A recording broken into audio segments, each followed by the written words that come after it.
Welcome to the Fear and Greed Business News Afternoon Report for Thursday, the 18th of April 2024. I'm Sean Aylmer. Every afternoon, we've got the 5 stories that happened today that you need to know about. Story number 1, the S&P ASX 200 closed up 0.5% today to 7,642 points, ending several days of weakness.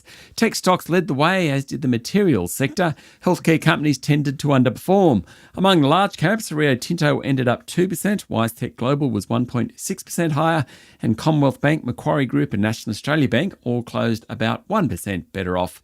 Goodman Group and Transurban were among the worst performers. In corporate news, annuities and fund management business Challenger said its profit for the full year is likely to come in at the top end of expectations, and that pushed its share price up 5% today. ResMed's shares dropped to a 6-week low in line with its US-listed shares after Eli Lilly & Co. said its weight loss drug, Zepbound, improved breathing problems in 2 late-stage trials of patients with obstructive sleep apnea.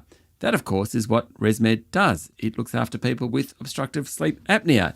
ResMed's share price was the worst on the day today. In economic news, the Bureau of Statistics figures show nearly 7,000 jobs were lost last month, pushing the unemployment rate slightly higher to 3.8%.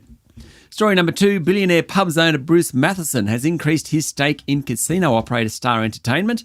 As the inquiry into the group hears more stories of poor governance. Matheson has upped his stake in the company to 9.59% after increasing it to 8.21% only last month.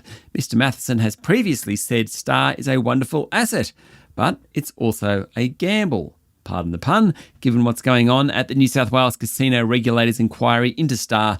The inquiry heard that Star fired 7 staff members after they were found to have falsified welfare checks on hardened gamblers at its casinos. Also, a consultant to Star, Dr. Attractor Lagan, said former Star Entertainment Chief Executive Robbie Cook saved Star from going out of business by undertaking the work around capital raisings, but it came at the cost of the cultural reform program.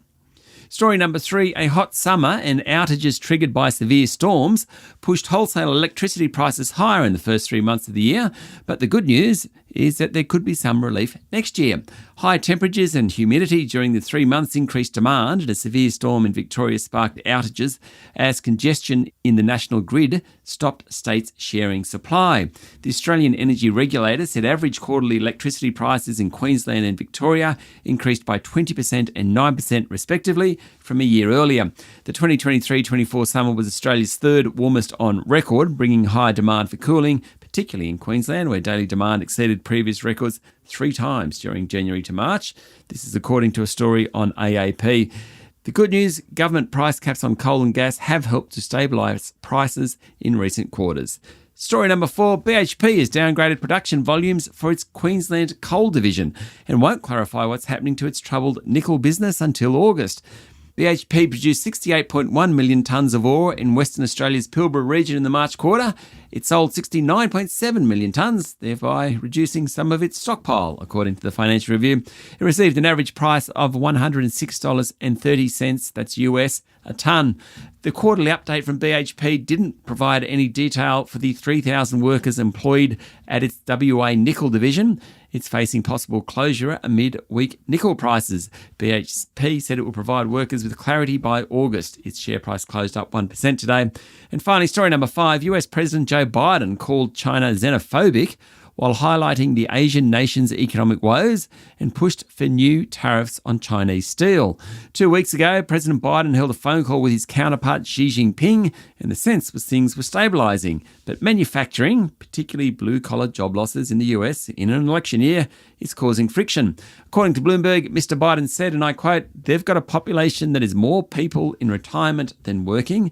They're not importing anything. They're xenophobic. Nobody else coming in. They've got real problems." The president also calls for higher tariffs on Chinese steel and aluminium, part of a series of steps to shore up the American steel sector. China's Commerce Ministry blasted the US review, saying it was full of false accusations and based on the need of domestic politics.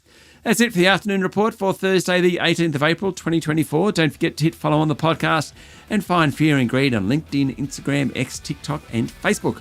Join Michael Thompson and I tomorrow morning for the Fast 5 by Fear and Greed, the top 5 business stories you need to know in just 5 minutes. I'm Sean Aylmer. Enjoy your evening.